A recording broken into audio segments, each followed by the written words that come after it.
Hello, world, and welcome to the In My Footsteps podcast. I am Christopher Setterlin, coming to you from the vacation destination known as Cape Cod, Massachusetts, and this is episode 94. It's going to be a very Thanksgiving-centric show this week. We're going to take a road trip to where the Pilgrims eventually settled, the town of Plymouth, Massachusetts. There's going to be a brand new top 5 that are these top 5 weird old Thanksgiving dishes that I hope you don't make for your family. We're going to look back at a forgotten icon of Cape Cod nightlife, the Panama Club of Hyannis. We're going to go way, way back in the day and look back at Michael Jackson's landmark Thriller album 40 years after it came out. And as always, there'll be a brand new This Week in History and Time Capsule, all coming up right now on episode 94 of the In My Footsteps podcast. So yes, it's a very Thanksgiving-centric show. This will be the last episode of the month. There will not be a new podcast next week, as that is actually Thanksgiving Day. But hopefully that gives you time to catch up on all the other episodes, 94 of them, including this one.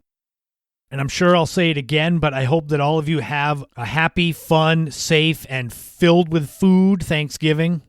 Thanksgiving is a weird holiday because I remember when I was 11 years old, maybe, we had a big snowstorm on Thanksgiving and having to go out and help push cars in the snow to help get them in and out of the driveway at my aunt's house.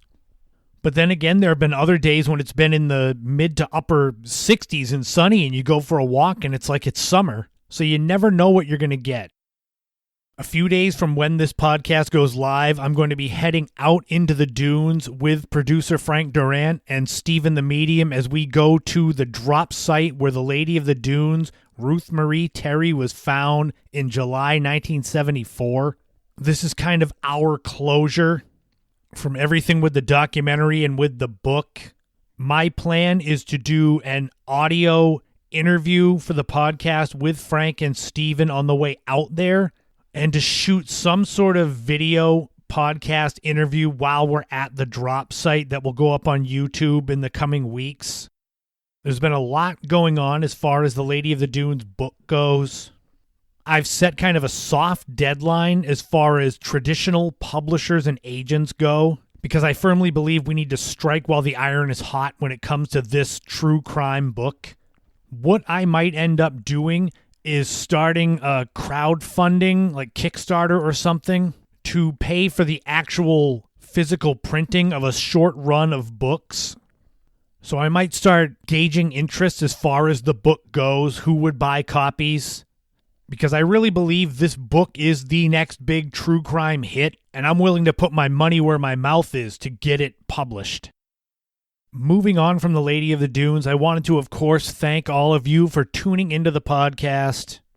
I've been routinely setting highs for downloads for daily, weekly, monthly for the podcast over the last several months. And that's exciting because now I'm well over 2 years into doing this. That means that I'm starting to gain an audience. And the best way to keep that going is to share the podcast word of mouth. If you want to donate, you can buy me a coffee. Go to buymeacoffee.com, find the In My Footsteps podcast, search for Cape Cod in New England. Anything I get for donations goes towards advertising the podcast, so it's, reinvesting in the show. I still don't know what I'm going to do for episode 100. I'm leaning towards a cheesy clip show where I've got the bits and pieces of my favorite segments of the most popular episodes, because it might be a good way to kind of tease people and get them to listen to more episodes with clips. But if you've got better ideas, definitely shoot me a message and let me know. That's where I'm leaning right now. But this is not a clip show. This is a brand new episode of the podcast. And we're going to start it off right now by looking back at one of the forgotten icons of Cape Cod nightlife, the Panama Club of Hyannis. And we're going to look at it right now on episode 94 of the In My Footsteps podcast.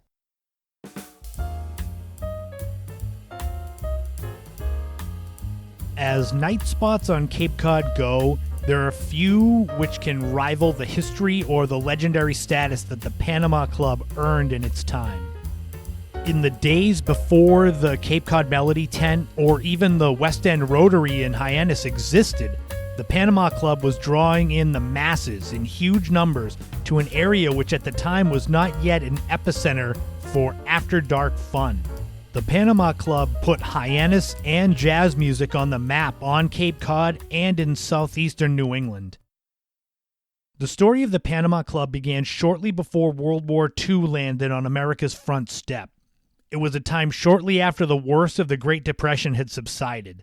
In those days, there were very few places for young people to get together and have a good time. That changed with the arrival of Antonio Caggiano from Boston in 1937. In 1941, he, along with his son Reynold, would open the Panama Club near the end of Main Street in Hyannis. Decorated in red and white velvet, this would usher in a new era of nightlife on Cape Cod. It was the first swinging jazz club. Though the father and son owners would also operate other businesses like Rennie's Lounge in Hyannis and Rico's Restaurant in Centerville, the club on Main Street would forever etch their names in Cape Cod history. Their Panama Club would be a hotbed for the youth of Cape Cod. Guys and girls dressed to the nines looking to meet up. Couples and those who had never laid eyes on each other alike would pack together on the small dance floor and get their feet moving to lively swing music. Not very long after bursting onto the scene, the Panama Club became an escape for locals after news hit of the attack on Pearl Harbor on December 7, 1941. Those who were in the club learned of the news inside. Some rushed home while others stayed in shock. Despite Pearl Harbor, Panama Club did not close, and it was packed again the next day, with some even bringing their own beer with them. The events of Pearl Harbor and the Panama Club would become the subject of a popular fictionalized play written by Larry Marsland of Chatham in 2006. The Panama Club also became the jumping-off point for Cape Cod's First Lady of Jazz, Marie Marcus, who first graced their stage in 1943 when she was still billed under her maiden name of Marie Doherty. She teamed up with Alma Gates White to form the Piano Maniacs, playing the Panama Club as well as the Coonamessett Club in Falmouth. While performing at the Panama Club, Marie would meet her future husband, trumpeter Bill Marcus. The bar at the club was always packed with beer, being the drink of choice, selling for 75 cents, while shots of whiskey cost 60 cents. For those who did not wish to travel to the busy club, there was another way to listen to the live music being performed there. This was thanks to the occasional live radio broadcasts being transmitted from the Panama Club. However, there were issues with these radio broadcasts because the Panama Club became so crowded at times that during one show in 1943, legendary WOCB DJ Vern Coleman, who was then only 17, had to set up his equipment and broadcast the night's live music from underneath a table. Despite those sometimes issues, the radio broadcast would remain a fixture on Cape Cod throughout the 1940s. As the decade passed, the club became the place to be. World War II did not dampen the business. Everyone from celebrities to soldiers at nearby Camp Edwards to the average everyday worker made their way to the end of Main Street, Hyannis. Those who worked at the nearby businesses would get off of their shift and walk down to enjoy a drink and a chat. Many local musicians would become well known due to their playing at the Panama Club, including pianist Mike Markavich and Marion Cahoon, who would teach piano at the Cape Cod Conservatory of Music for 3 decades. The joint would be jumping until after midnight, after which people would pour out of the Panama Club's several exits. Some would wander down the byway alley winding behind the club, while others would simply congregate in the streets. The crowds were so large that during its heyday, it was said to look like a mini Times Square outside after. The Panama Club would gain perhaps its most famous regular in the form of summer resident and future President of the United States, John F. Kennedy. The course of history was changed inside the walls of the Panama Club in September 1944. It was shortly after the Great Atlantic Hurricane had hit the Cape that Kennedy and two female friends paid a visit to the Panama Club, as they not only enjoyed it, but it was also one of the first places to reopen after the storm. It was during a break between dancing where Kennedy first mentioned his desire to become a politician, specifically a potential run for governor, despite only being 27 years old at the time. In the 1950s, the Panama Club would see some changes.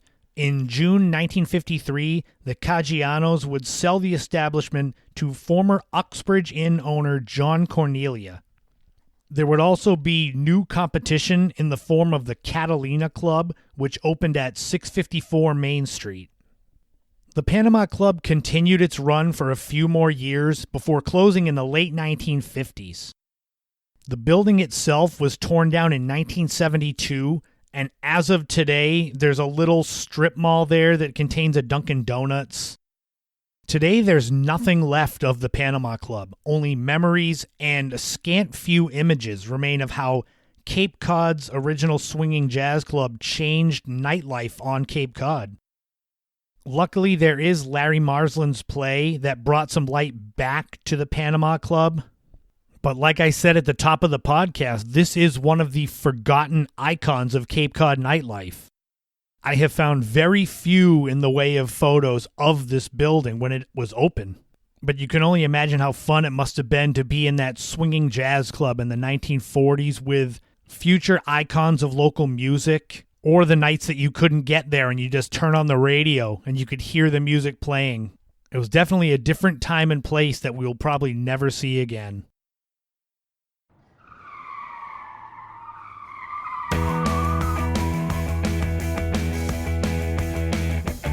For those that are not from Cape Cod or from New England, if someone asks you about the Pilgrims, you're naturally going to say that they landed at Plymouth Rock in 1620.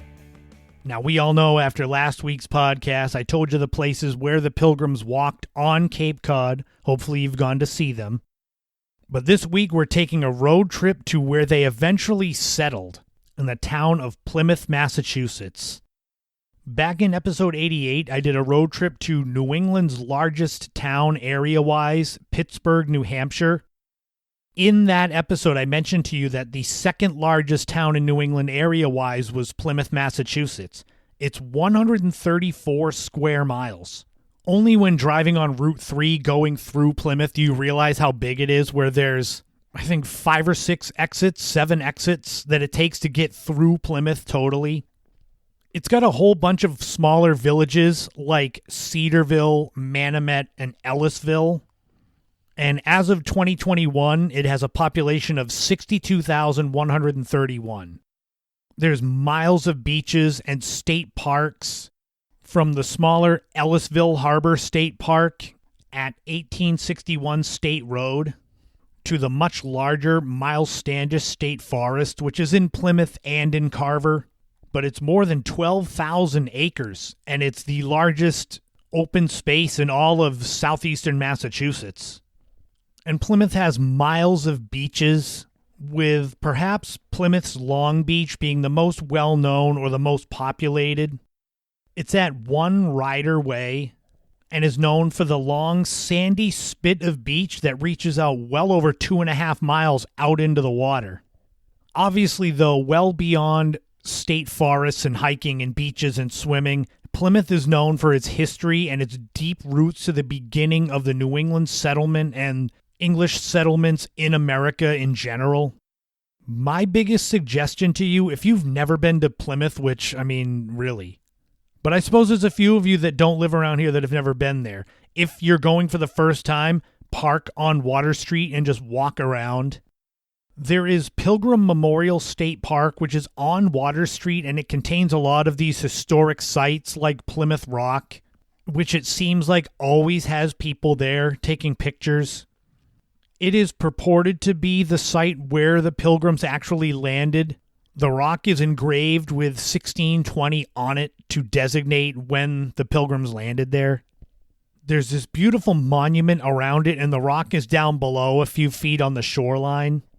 And even if it's not where the Pilgrims actually landed, it is still an amazingly important area in terms of what it means to American history.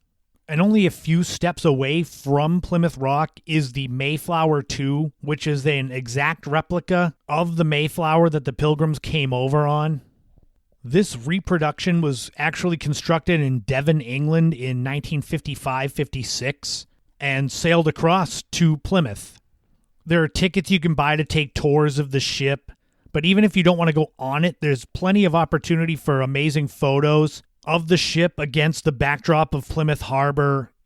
One of the coolest things about the Mayflower II is I think it's annually. It is sailed from Plymouth through the Cape Cod Canal, where it heads to the Mystic Seaport in Connecticut, typically for just some touch-up repairs usually. But people line along the canal to get pictures of the Mayflower going through.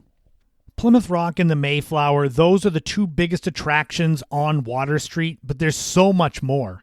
There's Brewster Gardens, which is a small park that runs around Town Brook, which flows west to the Plymouth Grist Mill. It's at 6 Spring Lane, and also plymouth.org, and that's Plimoth.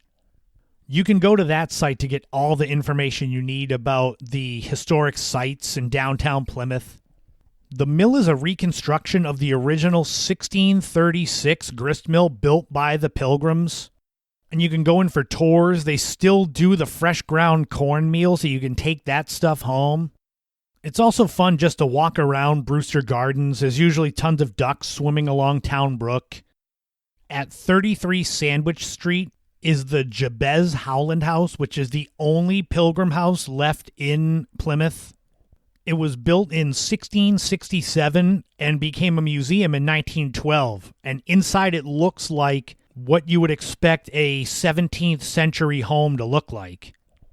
With all of these historic sites and monuments located right along Water Street, you'd be forgiven to not know that one of the best sites to visit in Plymouth is located a few streets over from Water Street.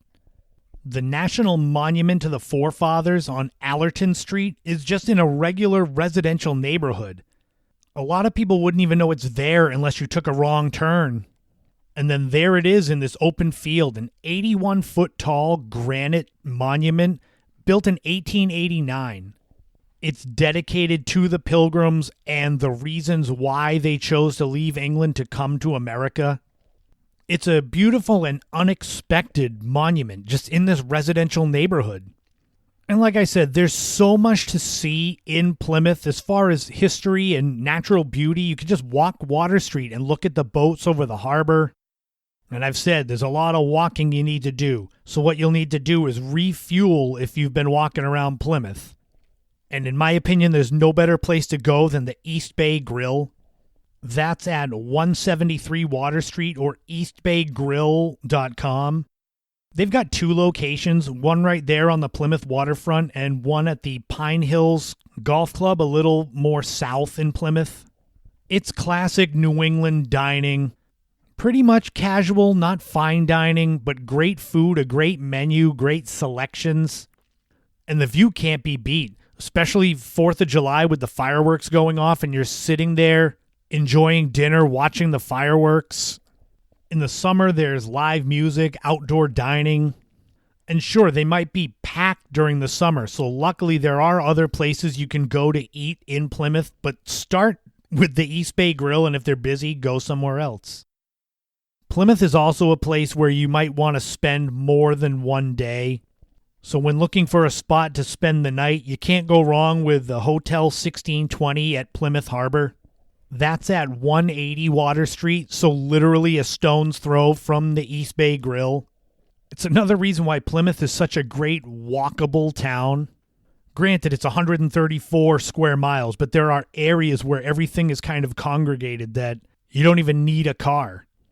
Hotel 1620 is at hotel1620plymouth.com.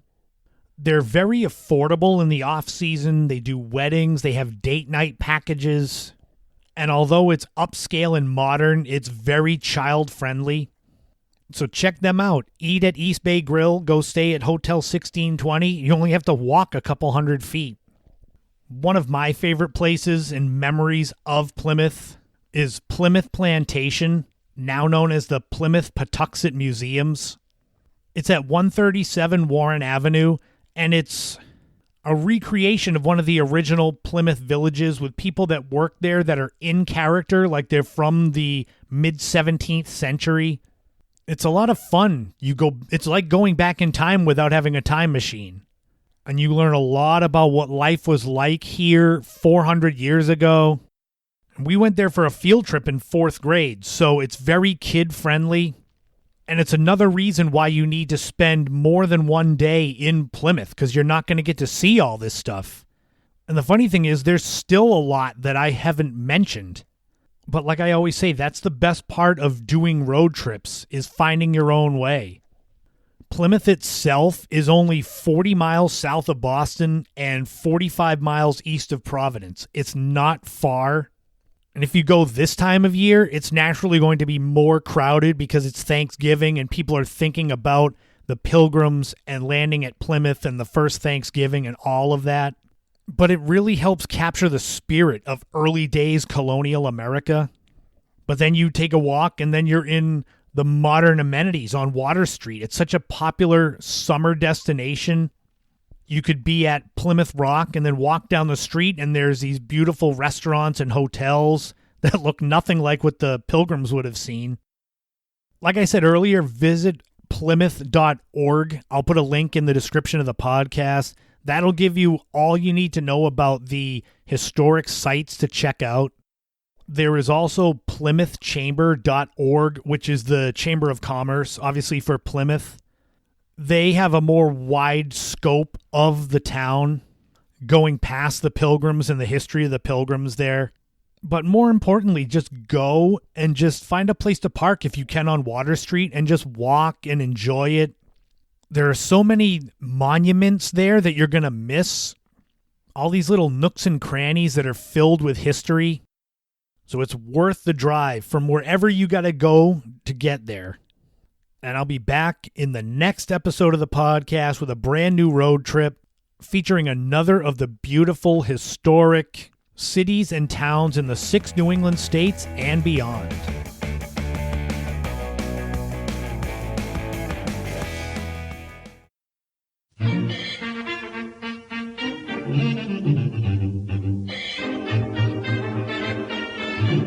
This week in history, we are going back 44 years ago to November 18th, 1978, and the horrific mass suicide of the People's Temple cult, also known as Jonestown. The People's Temple Agricultural Project, better known as Jonestown after its leader, Jim Jones, was a remote settlement in the country of Guyana, created by the California-based People's Temple cult.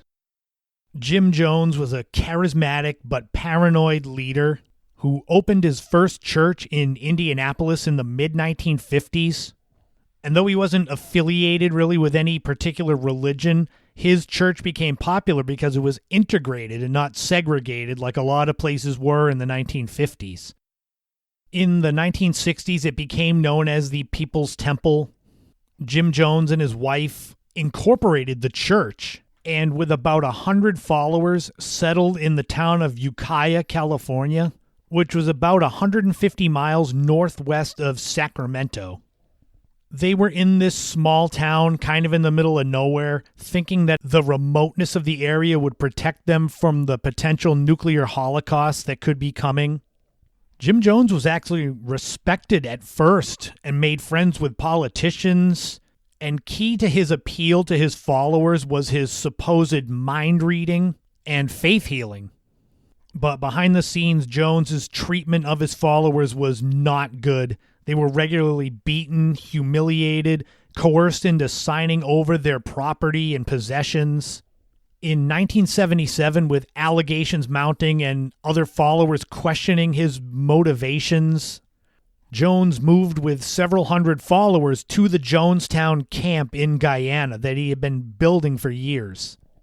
In November 1978, U.S. Congressman Leo Ryan traveled to Guyana to inspect the Jonestown camp, as there were rumors that members of the cult were being held there against their will and being subject to physical and psychological abuse. Ryan was there on November 17th, and when he was ready with his delegation to leave, several members of the Jonestown cult were trying to get on the truck to escape with him.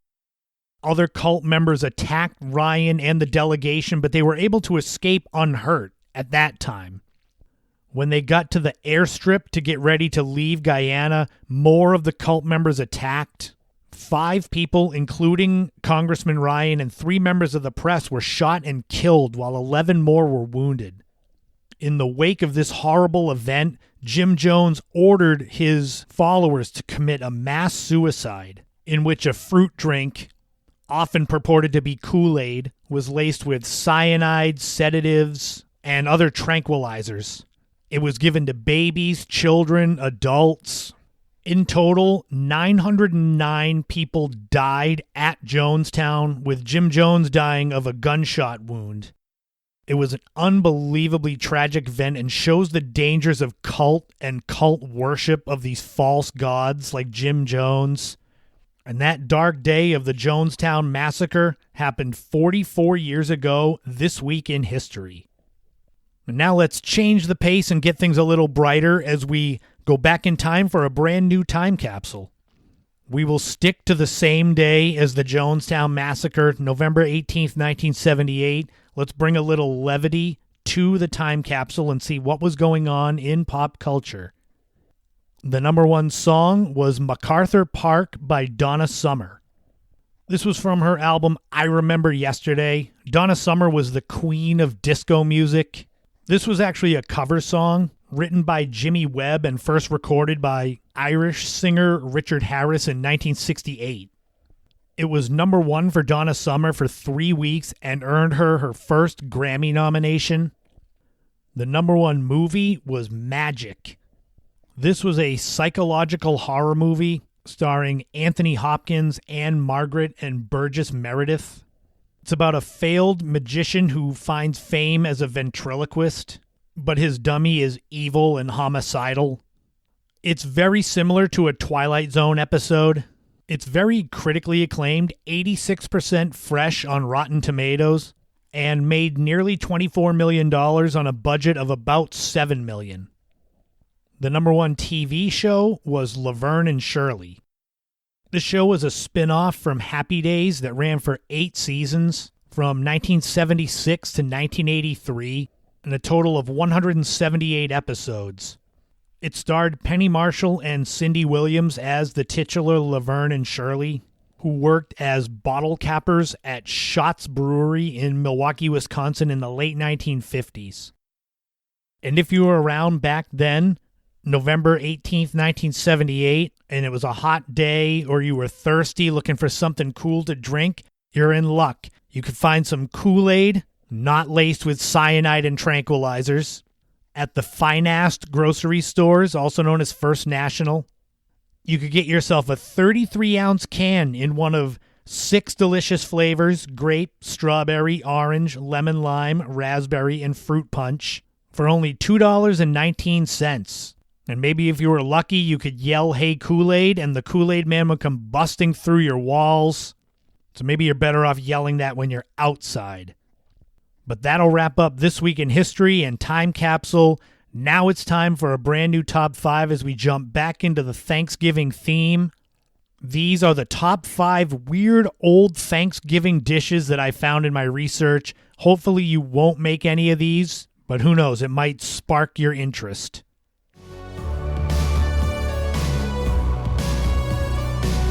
Oh man, you want to talk about opening up Pandora's box. Little did I know when I started looking up old Thanksgiving recipes that I would find so many weird things. I'll be honest, I was just curious about what people used to make for Thanksgiving 100 years ago, and I started finding all this stuff. Some of it's just weird, some of it's weird and gross, and some of it I'm mildly curious about what it would taste like. And what I'm going to do now is share them with you. As with all of these top fives, it's in no particular order. It's all subjective. And of course, there's always honorable mentions to kind of get your mind going and whet your appetite for what's to come. With these honorable mentions, I'm not going to do too much describing of them. So if you want to look them up and make them yourself, you're going to have to do that on your own. So you ready? Hopefully you're not listening on an empty stomach. Honorable mentions for weird old Thanksgiving dishes include ambrosia, mashed parsnips and root veg, mincemeat pie, and frog eye salad. So just to leave you not in suspense, frog eye salad has nothing to do with frogs, just so you know. Did you recognize any of those? Well, get ready. Here we go for the actual top five. I should put a disclaimer with some of these of how gross they are. Number 1 is hot Dr. Pepper. Yes, you heard that right, the soda. This is fairly basic and straightforward. You take the Dr. Pepper soda, put it in whatever cup, glass you have, heat it up either on the stove or microwave, and pour it over slices of lemon. This was popular in the 1960s. There are ads for it. I don't know where the idea came from to heat up soda and pour it over lemons. But reading some reviews, people said it had a bad chemical aftertaste. These are the ones that made it recently. But who knows, maybe a different hot soda over lemon would taste better, but I'm not going to try. Number 2 is mayo jello cranberry sauce candles. This was the first one that I saw that was so weird in the old photos. They legit look like candles with a wick and fire. The recipe says you mix apples with cranberry sauce, mayonnaise, a little lemon juice and salt, and then a package of gelatin, Jello. And you make them into these candles. If you go look them up and look at the photos, it's terrifying. It looks like, at best, it's spam. At worst, it's like human body parts. From the looks of the ads I saw, this seems to have been popular in the 50s and 60s as well. But my God, who came up with the idea to mix mayo and Jello and make candles out of it? Number 3 is frozen jellied turkey vegetable salad. That's a mouthful, and you don't want a mouthful of it. This is kind of what you think it is, where you take your leftover turkey, kind of shred it, mix it with vegetables. I don't know if you add in gravy or mayonnaise, and then you mix it with gelatin and either freeze it or refrigerate it and then cut it up into squares. Because everybody knows that the best flavor of Jello is turkey and mayo or turkey and gravy. This, again, in ads I've seen, looks like something out of the 60s. I don't know what in the world they were thinking about Thanksgiving. Maybe they really didn't want families coming over to their house, so they made up the most disgusting ideas for recipes to hope that people wouldn't come back. Number 4 is cranberry fish souffle salad. Does that sound any more appetizing than the others? The joke here is there's no fish. One of the ads I saw, they made it shaped into a fish. But again, it's gelatin, it's cranberry sauce, it's mayo. This just doesn't look appealing to me, as I'm just not a big fan of mayo mixing with lemon and cranberry and salt. There was definitely an obsession with putting mayo in everything back in the 60s and 70s with the Thanksgiving ads and recipes I've seen. And I remember not being a fan of my Nana's green bean casserole. I'd eat 500 pounds of green bean casserole rather than any of these things on this countdown. But finally, we come to number 5 on the top 5 weird old Thanksgiving dishes. This is tomato soup cake. This recipe was started by Campbell's Soup in the 1920s. I guess looking for other ways to use their classic tomato soup. But no matter how sweet you make the rest of the filling, adding tomato soup into a cake is not good. Basically, the idea came from finding a way to make your rations last longer during the Depression and World War II. But the recipe is everything you would expect in a cake and then tomato soup. So I don't know. You can find recipes for it still online. Good luck to you if you decide to try to make it. But yeah, that's 5 pretty rough recipes right there. Have you heard of any of these, or have you made any of these on the top 5? Did you drink hot Dr. Pepper? Try those mayo gelatin cranberry sauce candles? Have a piece of that jellied turkey vegetable salad, whether it was frozen or just refrigerated? Did you take a bite of that cranberry souffle salad? Or did you have a nice dessert with a slice of tomato soup cake? I can tell you I've had none, and I'm looking forward to a normal Thanksgiving, at least normal in my eyes. I'll be back in the next episode with a brand new top 5 that hopefully will not make any of you sick with the disgusting recipes. It'll be way more safe to listen to.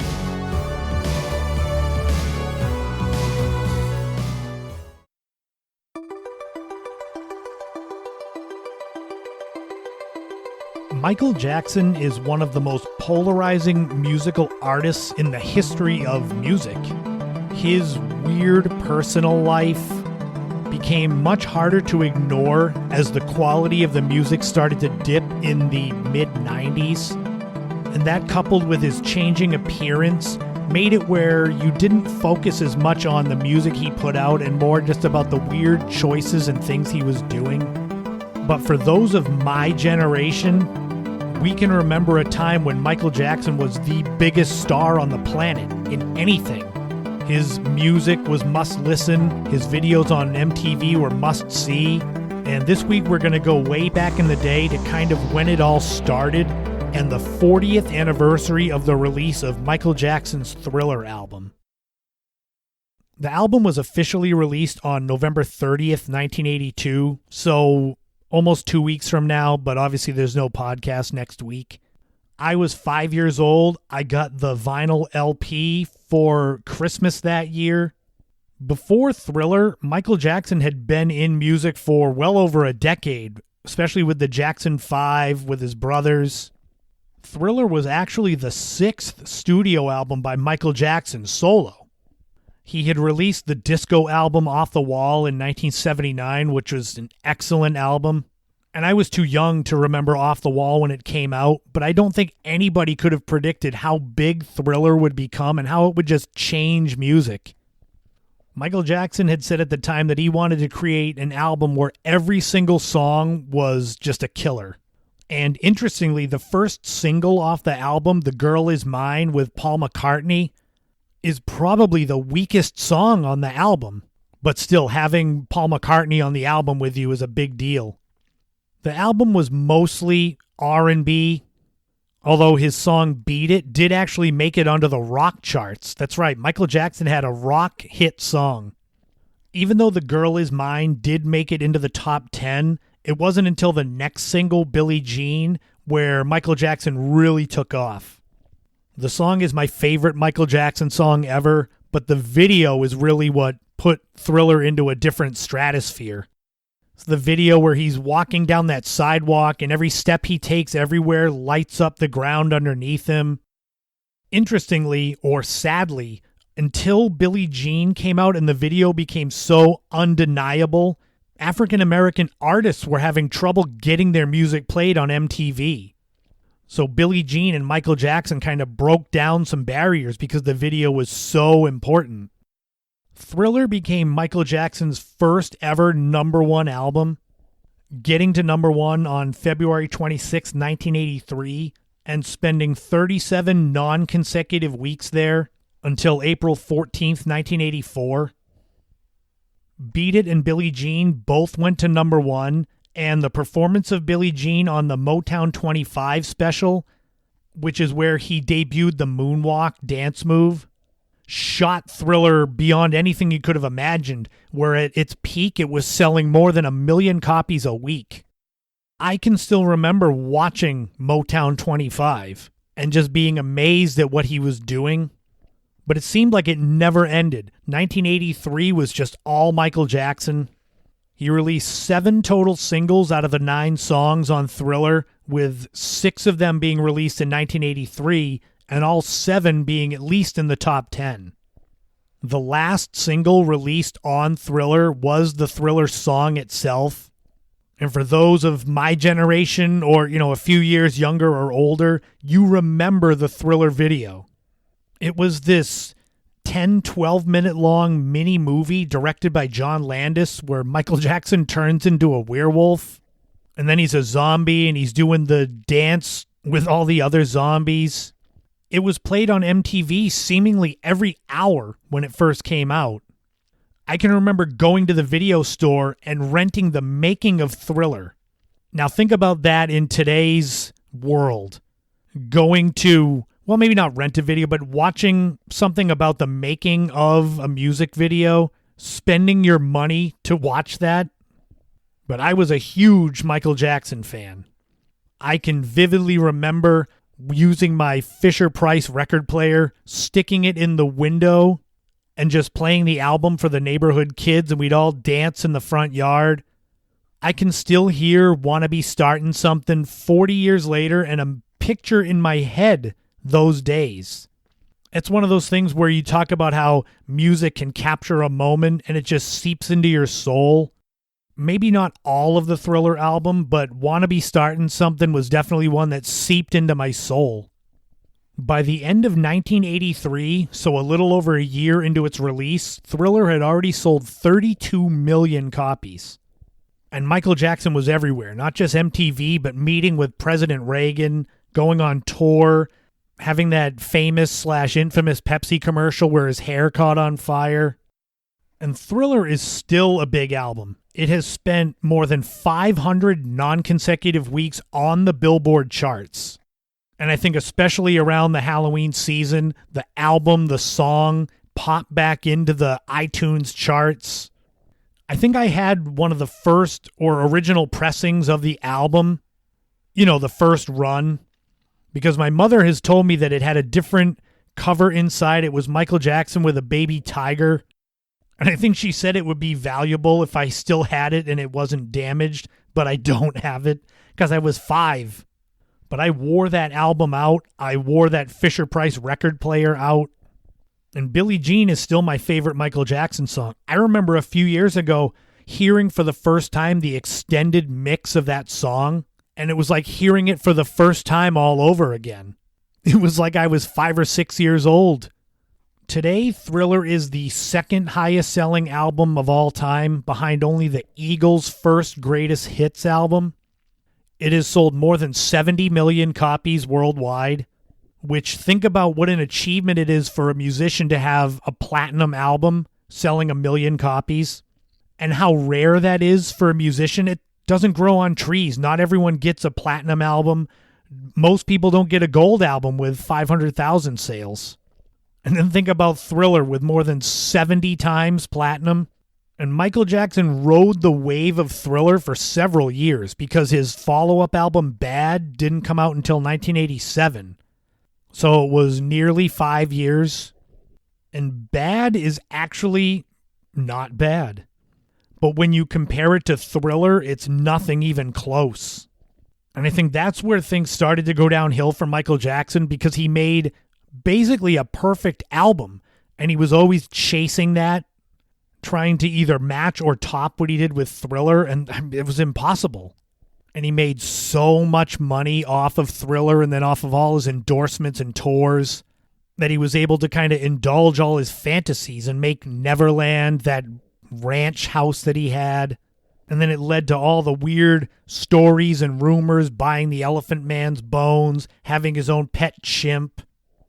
And as the album sales went down after Bad, there was Dangerous. Then there was the accusations of child molestation. In the 90s, it became less important about the music he made and more about just the freak show kind of life that he was living.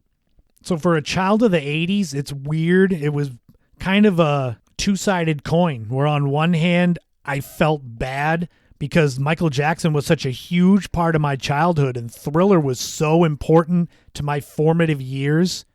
But then on the other hand, you couldn't look away from just all the weirdness that surrounded him.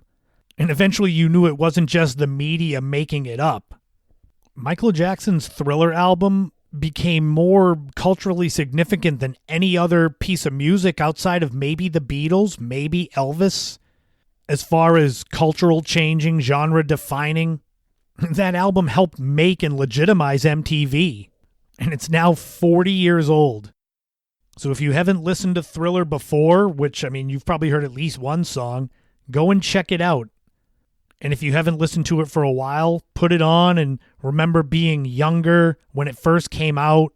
I may not have my Fisher-Price record player anymore. I might not have a copy of Thriller on vinyl, but I can definitely pull up all the songs on my iTunes playlist and give Thriller a play 40 years after it first came out, and definitely get all the good feels from childhood all wrapped up in one single album. And that'll do it. That'll wrap up episode 94 of the In My Footsteps podcast. Thank you to all of you for tuning in, not just this week, but every week, whether you've heard every episode or this is your first one. Thank you so much, because you're the reason why I keep doing this, because each week more and more of you come and tune in. I am so glad you enjoy my New England and Cape Cod travel and history, my 80s nostalgia, some fun lifestyle topics, some fun self-deprecating humor as I tell stories from life that are funnier than any story I could make up. Because I've said it before, we may not all come from the same background or be the same age, so my stories may be far different from yours, but you can relate to the vibe, the feeling from a similar time in your own life. For example, you may not have had a Fisher-Price record player and played Thriller and danced in your front yard in the 80s, but there is some music from when you were the same age that made you feel the same way. So in that way, we're connected, all of us. And that's what makes this podcast special, in my opinion, is I'm basically sharing all my favorite things in my own life.